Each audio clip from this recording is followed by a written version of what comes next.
RDI, la radio de l'info, vous présente les rendez-vous de l'info.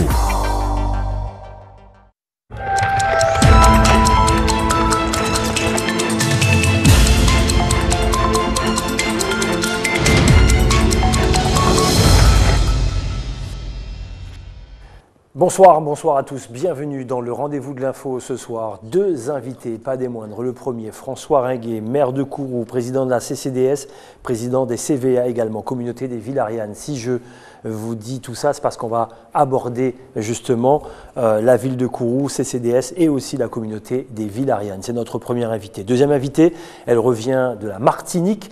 La Guyane dans votre île, c'est déjà, ça date depuis 4 ans déjà. Deuxième invité, Nicaise Létard, responsable du service promotion régionale au comité du tourisme de la Guyane. Il y a beaucoup de choses à dire sur le tourisme en Guyane. Bonsoir les filles, comment ça va? Bonsoir. Théanie, ce soir.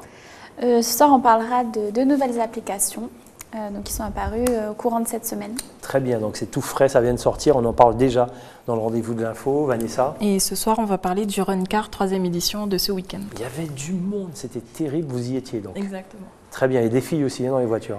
Une fille. Une seule fille, on en parle. Voilà le rendez-vous de l'info qui démarre tout de suite avec le journal tout en images.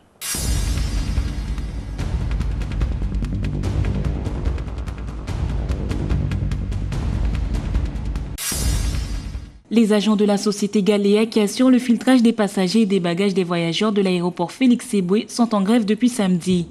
Ils réclament l'application d'un protocole d'accord signé en juillet et contestent également la révision de leur amplitude horaire. Les raisons qui nous ont conduit à faire une grève aujourd'hui sont diverses. Premièrement, la société n'a pas respecté le protocole d'accord qui a été signé en juillet 2014.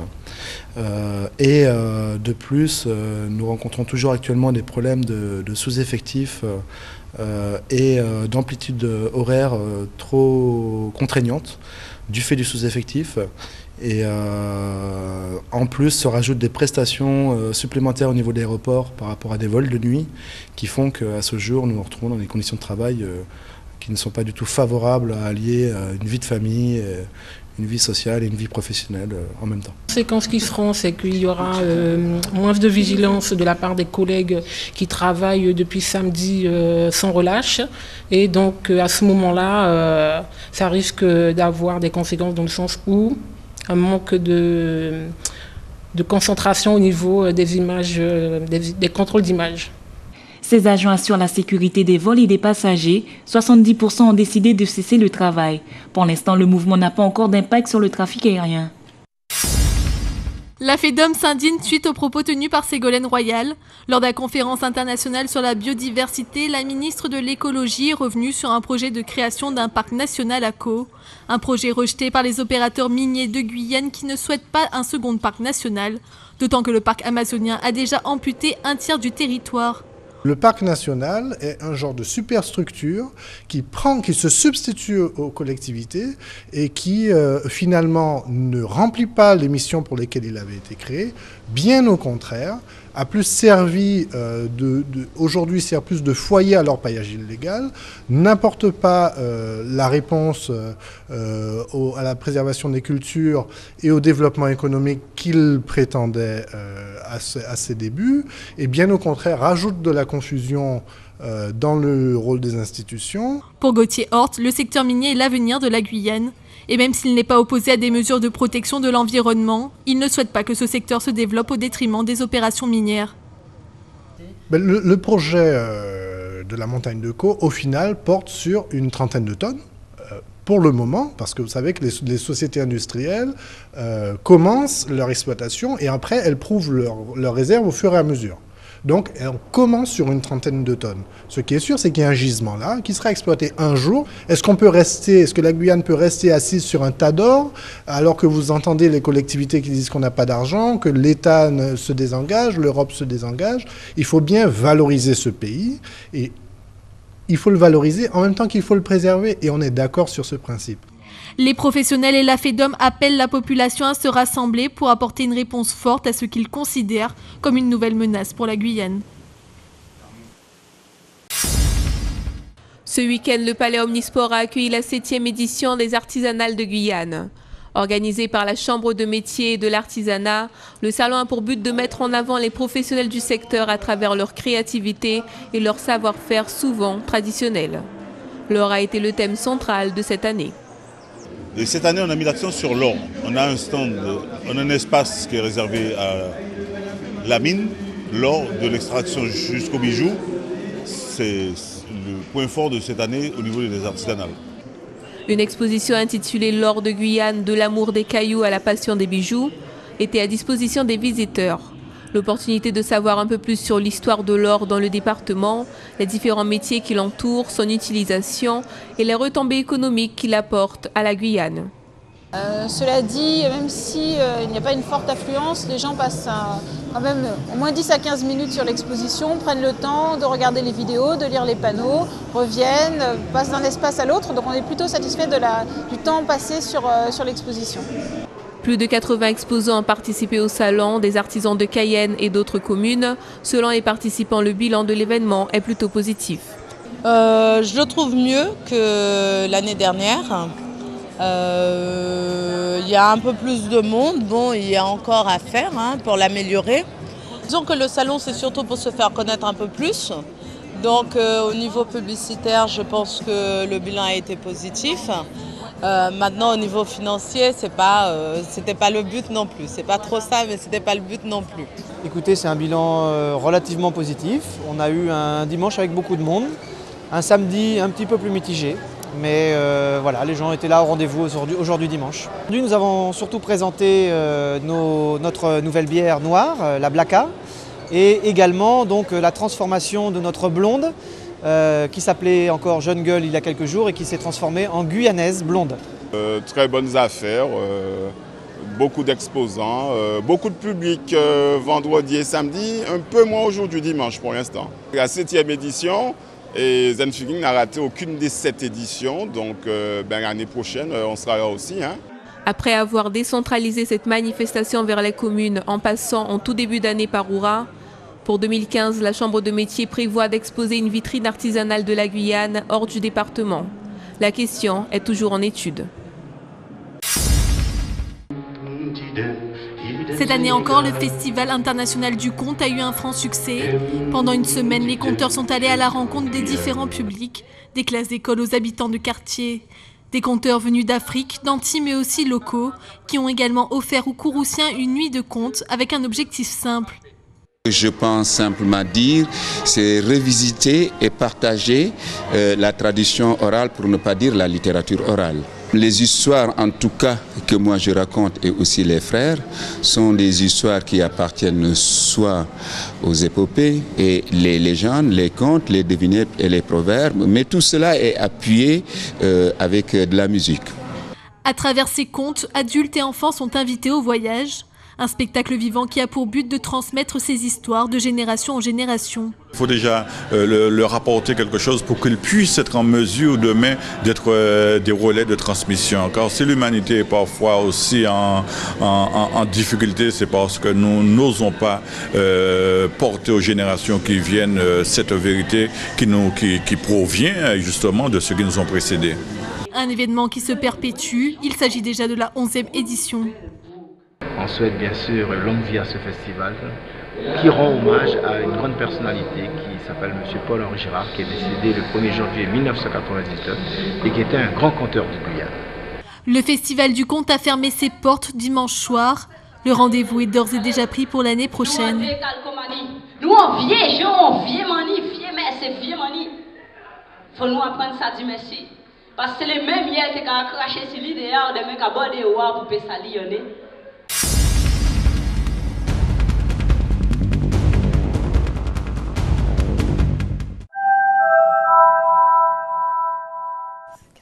De retour sur le plateau du rendez-vous de l'info avec, je vous le rappelle, nos deux invités. Premier invité, François Ringuet. François Ringuet, bonsoir. Bonsoir Gilles. Je rappelle, maire de Kourou, président de la CCDS et président des CVA, communauté des Villes-Ariane. Deuxième partie, on parlera de tourisme, bien sûr, la Guyane dans votre île, avec Nicaise Leta, responsable du service promotion régionale au comité du tourisme de la Guyane. François Ringuet, 3 thèmes nous intéressent ce soir. La CCDS, j'aurais une question à vous poser là-dessus. les communautés des villes Ariane et bien sûr ce qui s'est passé dernièrement à Kourou où vous étiez en colère. Vous allez nous raconter un petit peu ce qui s'est passé aussi ce matin dans vos réunions. Première question, François Ringuet. Que s'est-il passé avec la CCDS? Vous perdez 4 millions d'euros. Explication pour que le téléspectateur puisse en savoir un petit peu plus. Mais c'est simple, au fait, l'ancienne équipe, sans revenir sur la polémique, mais l'ancienne équipe avait décidé donc, de lancer un combat depuis 4 ans face à l'État. À l'époque, c'était sur les transferts, sur la taxe professionnelle, donc aujourd'hui qu'on appelle donc le FNGIR. Et le problème sur la stratégie qui avait été lancée sur par l'ancienne équipe, c'était donc d'attaquer l'État. Je dis pas qu'il fallait peut-être pas le faire, mais il y avait une façon de le faire, c'était de ne pas inscrire la recette, donc justement donc les fameux 4 millions d'euros, donc 1,3 million par an, sur le budget donc depuis 4 ans. Donc aujourd'hui, c'est comme un défi quelque part. C'était un défi, ils l'ont inscrit et du coup on perd le combat et on perd tout simplement le trou donc des 4 millions d'euros qui fait qu'aujourd'hui on est bloqué pour au moins un an. Voilà, donc on Vous étiez favorable ou pas à J'étais pas favorable du tout sur la façon dont ça a été monté. Et puis moi, je suis plutôt du genre à travailler vraiment avec des cabinets d'études vraiment pour être sûr du combat. Et là, quand nous on est arrivé, j'ai fait donc l'audit dessus. J'ai compris tout de suite que c'était un combat perdu d'avance. Donc vous payez encore quelque part un peu le passé, quoi. Le passé, puis on perd aussi donc, sur l'investissement, donc on ne peut pas investir. Le budget de fonctionnement aussi a pris un sacré coup, puisque nous étions sur la période où il fallait embaucher pour reprendre en main et faire démarrer vraiment la CCDS. Et aujourd'hui, on peut rien faire jusqu'à 2015. Allez, encore une question sur la CCDS. Est-ce que les rapports se sont, on va dire, calmés avec le maire de Sinnamary? Enfin, calmés. C'était pas houleux, mais est-ce que tout est rentré dans l'ordre? Oui, enfin moi je considère que tout est rentré dans l'ordre dans la mesure où moi j'avais démontré que moi je voulais qu'on trouve une solution. Donc j'avais proposé donc de remettre donc 2 vice-présidents, ce qui a été fait, hein, même si toute la Guyane l'a su que l'ancienne équipe donc avait perdu donc au tribunal administratif, mais j'ai voulu démontrer que je tiens ma parole et j'ai remis donc 2 vice-présidents. Et aujourd'hui, la majorité de Sinnamary a aussi 2 vice-présidents. Donc en tout, pour la ville de Sinnamary, il y a 3 vice-présidents. Donc aujourd'hui, ça se passe très très bien. Maintenant, nous travaillons sur l'intérêt communautaire, donc je crois que tout le monde a compris. Très bien, nous devrions recevoir le maire de Sinnamary prochainement pour parler aussi normalement de la ville, de la commune de Sinnamary. Allez, vous revenez de l'Hexagone, dans le sud de la France. Vous êtes le nouveau président des CVA, Communauté des villes Ariane. Dites-nous ce que ça va changer pour Kourou, et pas seulement, apparemment, pour la Guyane également, il y a un intérêt. Oui, effectivement, l'intérêt, comme tu viens de le dire, c'est pas uniquement Kourou. C'est vrai qu'on a souvent tendance à dire Kourou, port spatial de l'Europe, Kourou ville spatiale, mais moi j'ai envie que ça se développe un peu sur l'ensemble de la Guyane. Comme je le disais, je reprends à chaque fois. Je voudrais que la communauté des villes d'Ariane soit aussi sur Touenké, sur Papaïstan, Talouane, etc., sur l'ensemble du pays, sur tout le volet tourisme. Et qu'est-ce que ça va rapporter réellement? Donc, qu'est-ce que c'est que la CVA? Donc, la CVA, c'est la communauté des villes d'Ariane qui rassemble les villes où se trouvent les industriels du spatial, pour être simple en quelques mots.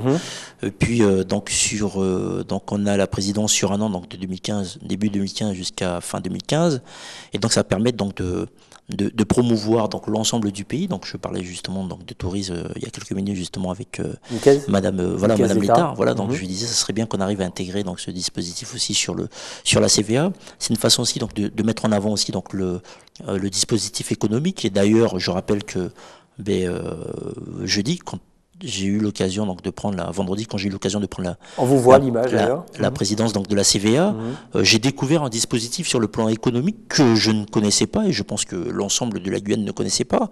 C'est que j'ai découvert là-bas, écoutez bien, j'ai découvert que il y avait un dispositif qui permettait, grâce à l'ESA, qui permettait d'accompagner des startups dont la Guyane peut bénéficier à hauteur donc de 100 000 euros sur 5 ans. Donc on peut aider les entreprises sur 5 ans à hauteur donc de 5 000 euros avec un dispositif de l'ESA parrainé par Pégase aussi, qui est un dispositif juste à côté.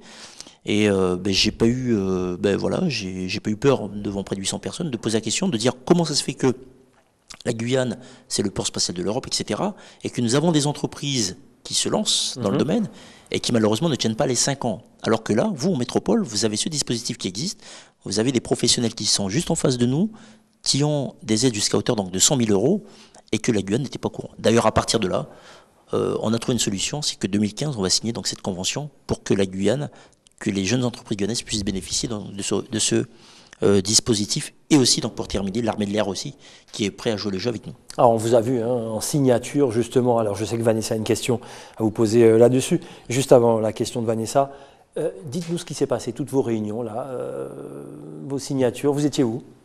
Alors on était à Salon de Provence, bon Salon de Provence pas loin de Marseille, et puis donc c'était aussi, donc ça permettait aussi donc de faire vraiment le jeu de réseau, les industriels du spatial, et c'était vraiment très très important pour la Guyane, puisque c'est la première fois que la Guyane prenait la présidence. Exact. Vanessa. Alors sur les réseaux sociaux, vous avez été attaqué par un jeune homme, je pense, qui s'appelle le Canard Kouroussien, qui dit que promouvoir la Guyane n'est pas l'objet de la CVA, mais que vous devriez aider notamment les villes de la CCDS en premier lieu. Donc que répondrez-vous à ça? Non, je pense que celui qui a écrit ça, je crois que malheureusement, il n'a rien compris vraiment. Comment s'appelle le Canard Kouroussien? Ça doit être un site, vous connaissez?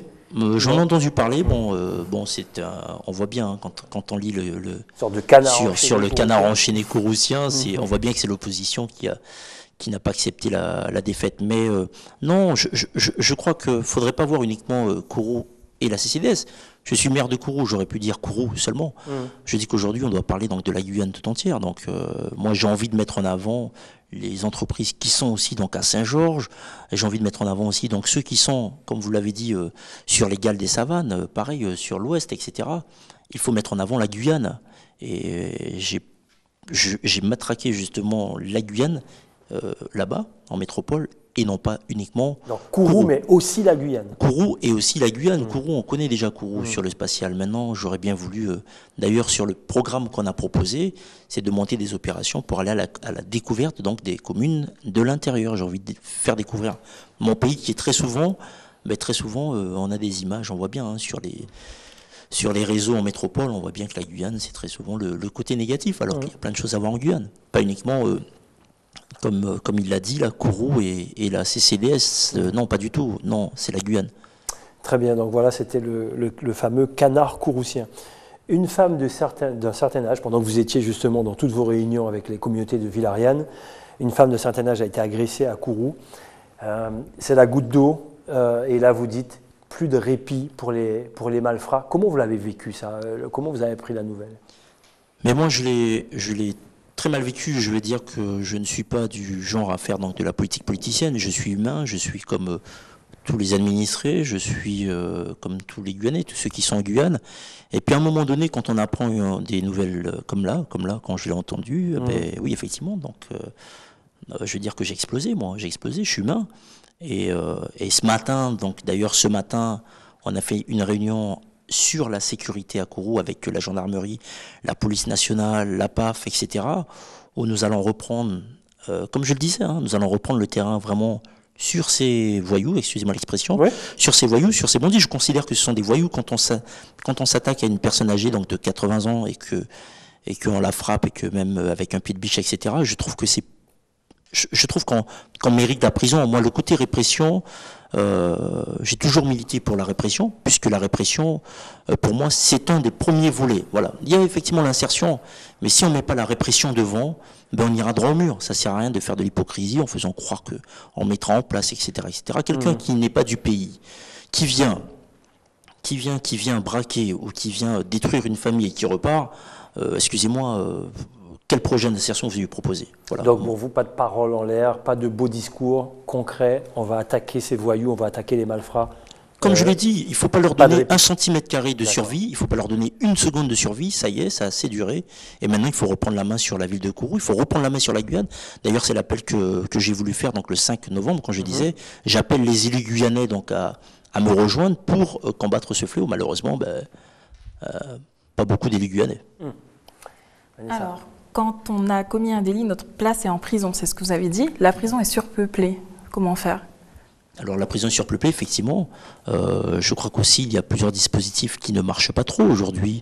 Quand on sait qu'il n'y a pas d'accord entre Georgetown et la Guyane sur la reconduite donc, gens en situation, enfin ces délinquants en situation irrégulière qui sont ici à peu près à 75%, je crois que ça laisse un peu de place. Il faudrait qu'on arrive à trouver donc ce genre d'accord, qu'on rentre vraiment sur ce genre de dispositif pour faire rentrer les autres.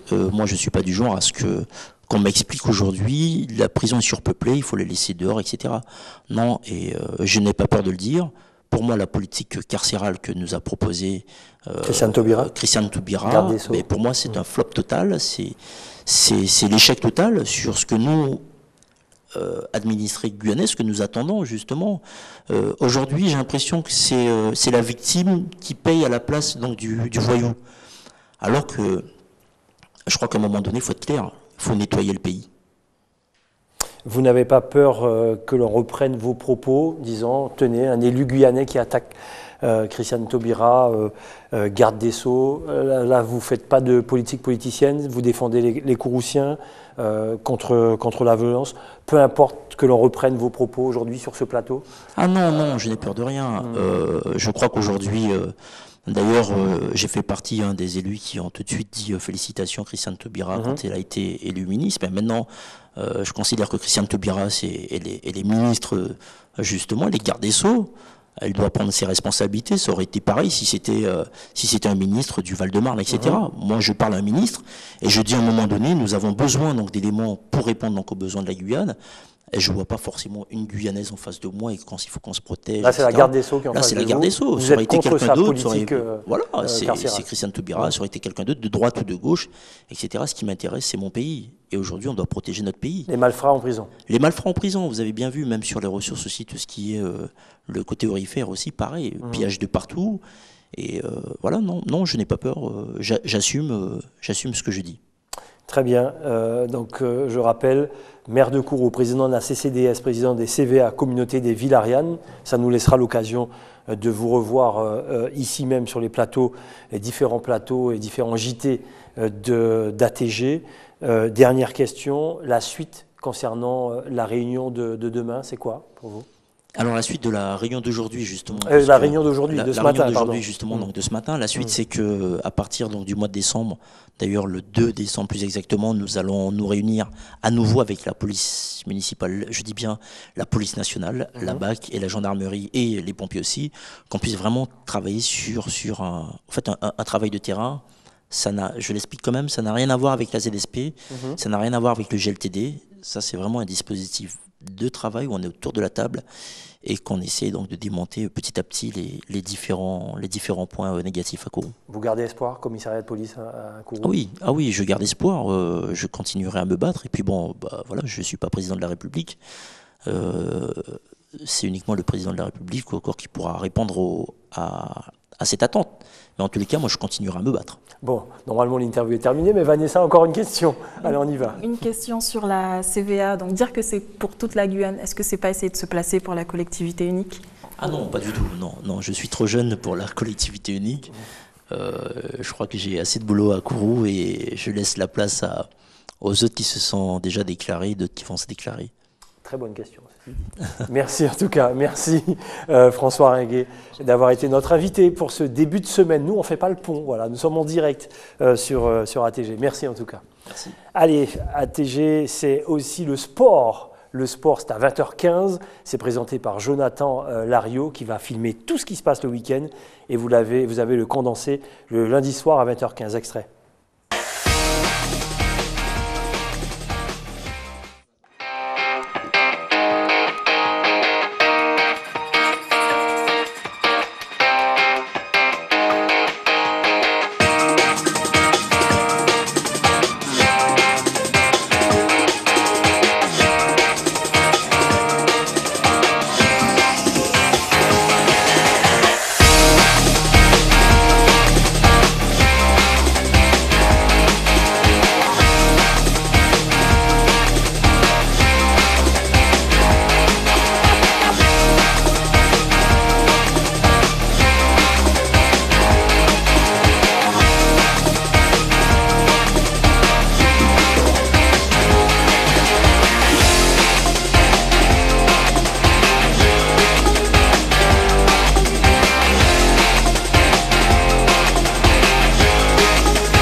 sport, on parlera de boxe, de run, d'athlétisme également, les 15 km de Rémy Armand-Joly. Bref, il y aura tout le sport ce soir et c'est présenté par Jonathan Lariot. Notre deuxième invité est avec nous, Nikez Létard. Comment allez-vous?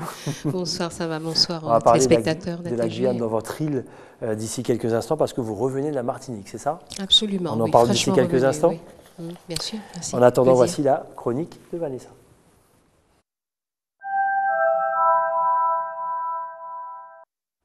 Et Vanessa, elle aime les bruits de moteur, elle aime les bruits de moto et de voitures, c'est vrai en plus. Voilà, franchement. donc, exactement, c'est vrai en plus, oui. Alors, ce dimanche a eu lieu le Run Car 3e édition sur la route de Baduel à Cayenne, où pas moins de 23 pilotes se sont affrontés, dont une fille. Donc, je vous laisse regarder les images tout de suite. Okay.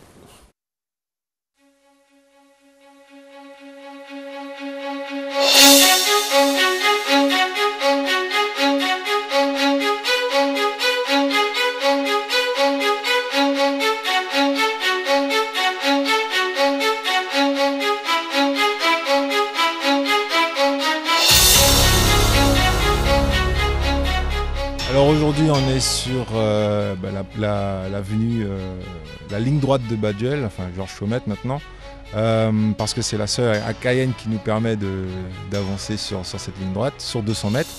Et à l'heure actuelle on est à la 3e participation, 3e édition. En run, il y a plusieurs catégories, c'est un départ arrêté en fait sur 200 ou 400 mètres. En l'occurrence en Guyane, pour le moment on fait que du 200 mètres.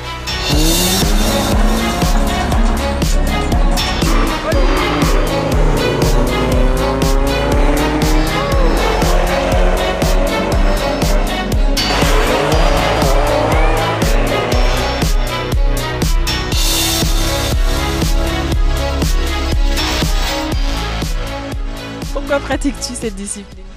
À l'origine, on va dire, c'est un sport de vitesse. Hein. Et d'avoir l'opportunité de pousser sa voiture, je dirais presque dans les limites légalement, ça fait toujours plaisir. Il s'avère que j'ai une voiture de sport, je me suis dit pourquoi pas participer et aider l'association Run Car 973 à lancer le concept, le projet. Donc pour une première année, 3 éditions et qui sont vraiment pas mal.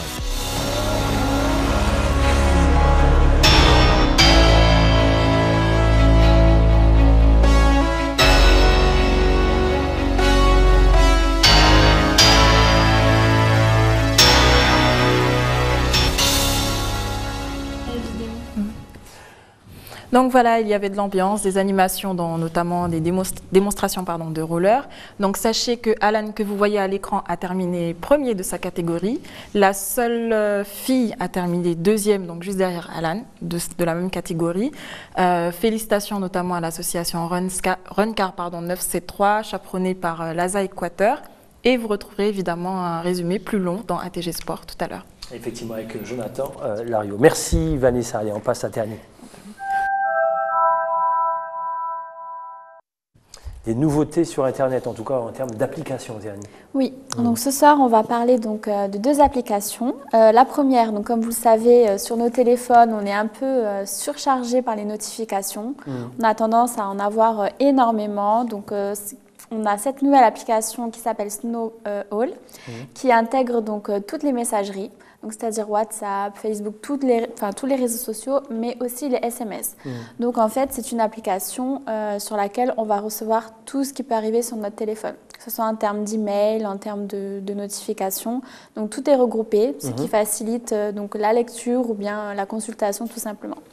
Donc, je vous laisse regarder ces quelques images. OK.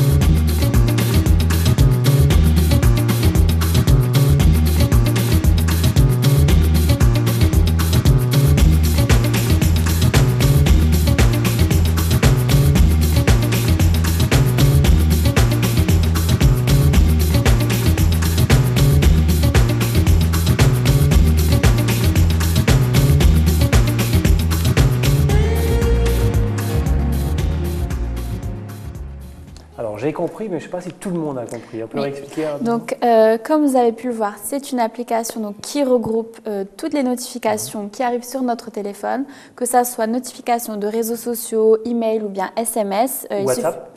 Oui, donc réseaux sociaux, WhatsApp, Facebook, Snapchat, vous avez vraiment tout. Tout arrive sur cette application, on n'a plus qu'à consulter, donc ça évite les messages non lus ou alors les messages qui mettent des jours à être vus ou quoi que ce soit. C'est assez compliqué de gérer toutes ces applications. Donc grâce à cette application, tout est regroupé au sein d'une... Voilà, ça facilite vraiment les choses. Nickel, Létard a compris? Oui, je comprends mieux. Oui, si Nickel a compris, tout le monde a compris. Il y a un petit flottement. D'accord, très bien. Deuxième application? Oui, donc deuxième application, cette fois c'est pour éviter, donc tout simplement en soirée, de nos jours on est un petit peu tous sur nos téléphones, donc on manque pas mal de choses, je pense surtout aux soirées entre amis, où il y a toujours dans une bande 2-3 personnes qui sont sur leur téléphone. Donc cette application qui s'appelle Lockout permet de bloquer seulement les réseaux sociaux en soirée, donc pendant un laps de temps. Voilà, donc ce qui évite tout simplement les manques de concentration, de participation. Bon, est-ce que le mieux, c'est pas d'éteindre son téléphone et de discuter avec ses amis? C'est parce qu'il y a un peu de surenchère. Mais ceci dit, elle a raison, parce qu'il y a une nouvelle génération, ils ont besoin, ils vivent avec le fait de bloquer ça, mais ils ont besoin d'avoir leur téléphone en main. Ouais, c'est peut-être pour ça. La génération intermédiaire, je dirais, qui elle s'est toujours un peu passée de tout ça. Exactement. Donc voilà, on va dire que c'est pour les plus jeunes. Merci Théanie. Dès qu'il y a une nouvelle application, montrez-nous, comme ça on est tout directement informés et au courant sur ATG. C'était la chronique de Théanie.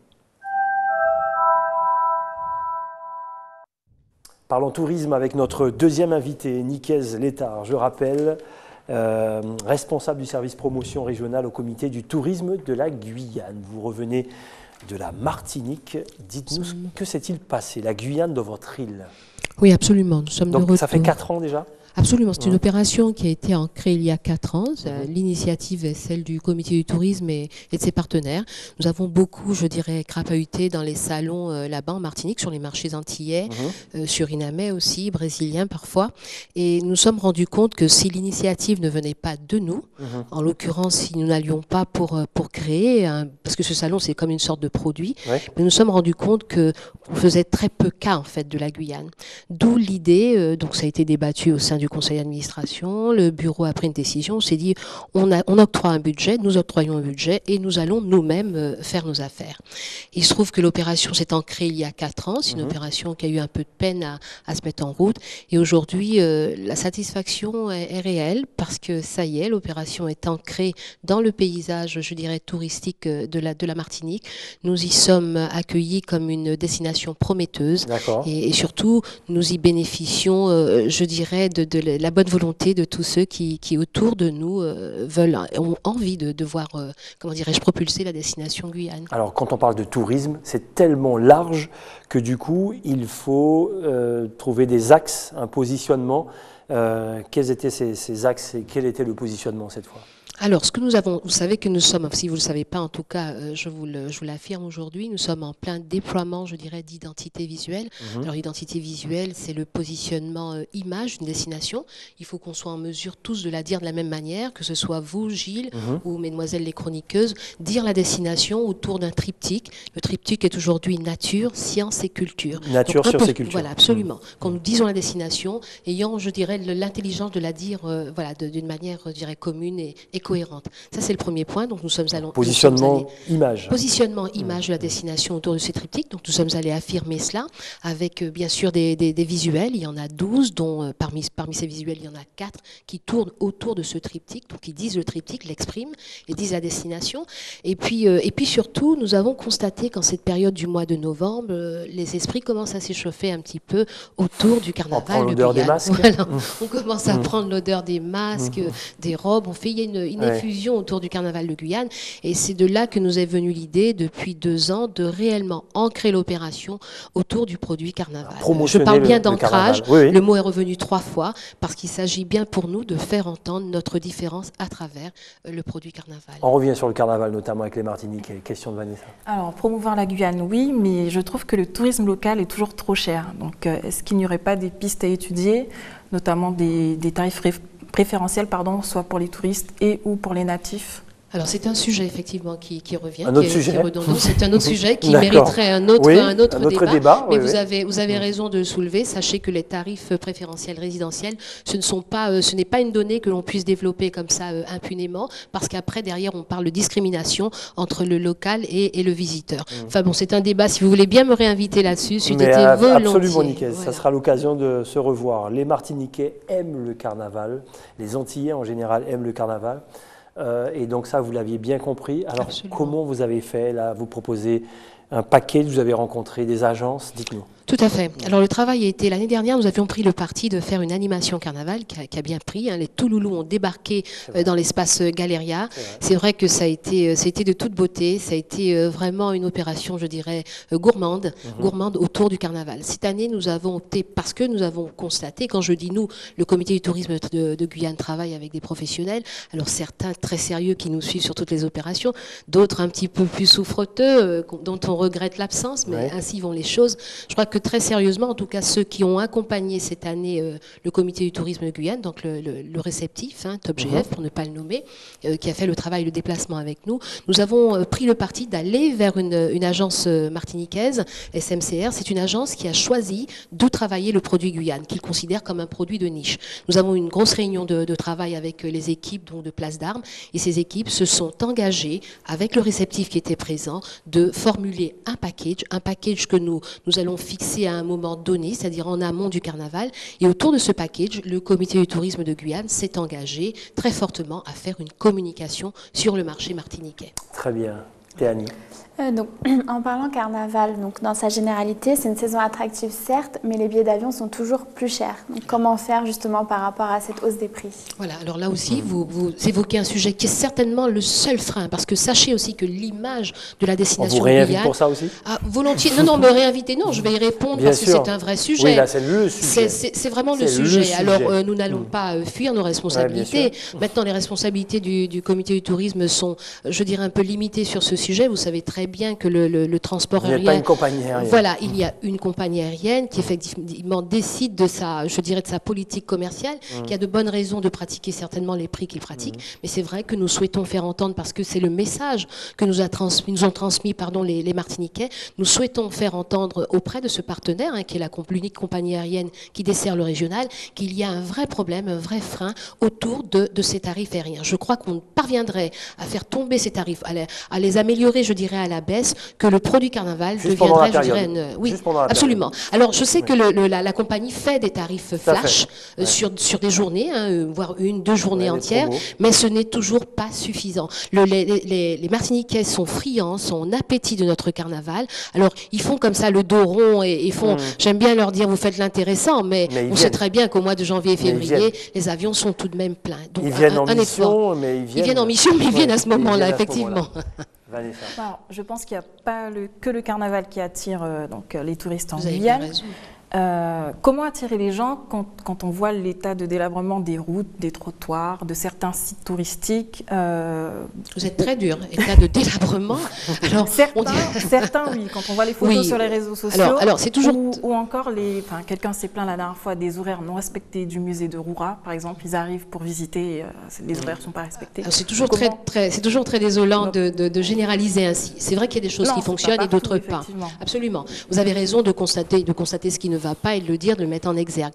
Maintenant, sachez que justement, le comité du tourisme de Guyane, dont la mission est aussi d'accompagner, je dirais, les opérateurs touristiques, a pris la décision, cette semaine même, nous avons une rencontre le 13 novembre qui se tiendra à Pointe-Comby, à Sinamari, avec tous les offices de tourisme, syndicats d'initiative et points d'information touristique de la Guyane, parce que je crois qu'il est temps que chacun dans la chaîne endosse ses responsabilités. Je ne dis pas ça, mais ses responsabilités.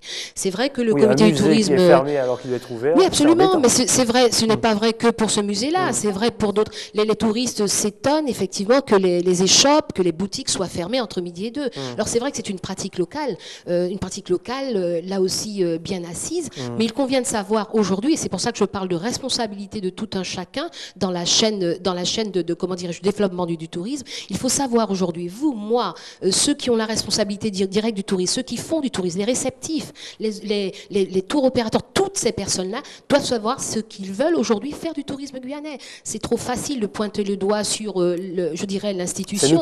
Nous sommes tous responsables de notre tourisme. Celui qui a la responsabilité des routes l'est. Celui qui a la responsabilité des sites de sa commune l'est également. Et le média doit promotionner également. Absolument, et le média. Et c'est pour cela que j'aime, moi, être invitée sur vos médias, parce que j'ai une vraie passion pour ce sujet tourisme, au-delà même de ma responsabilité de responsable de service au service promotion régionale. Je crois que je suis une Guyanaise profondément convaincue que le tourisme, renferme une manne économique extraordinaire, mais dont nous n'avons pas conscience. Vous faites du tourisme à votre niveau, vous également, vous accueillez, vous êtes une personne de proximité, vous êtes une personne de médias, donc nous devons ensemble défendre ce sujet, je dirais, crucial qu'est le tourisme en Guyane. Donc ça s'est très très bien passé en Martinique, d'après vos propos, contact qualitatif. Absolument. On dépasse toujours le temps avec vous, Nicaise. Pardon, je suis une bavarde allez, on va juste conclure, contact qualitatif, c'est-à-dire que là, on est dans du concret. Absolument, c'est la du dernière concret, question. du palpable. Vous avez tout dit, c'est bien synthétisé, effectivement. Pas beaucoup de monde, mais chaque contact était un contact de qualité avec le souhait d'acheter un produit. On dépasse le temps, mais avec plaisir. Voilà, volontiers, j'espère bien que le plaisir a été partagé. Oui. Allez, c'est comme ça qu'on se dit au revoir. On remercie notre premier invité François Ringuet et vous, Nicaise Letta, pour se donner rendez-vous demain pour un best-of. Vous verrez les belles chroniques de Vanessa et Théanie. Dans le best-of, on revient sur Josimas et Warren. Voilà, passez une excellente soirée. N'oubliez pas, Dom la Quézotte, 20h et 20h15, ATG Sport avec Jonathan. Bonne soirée, à demain.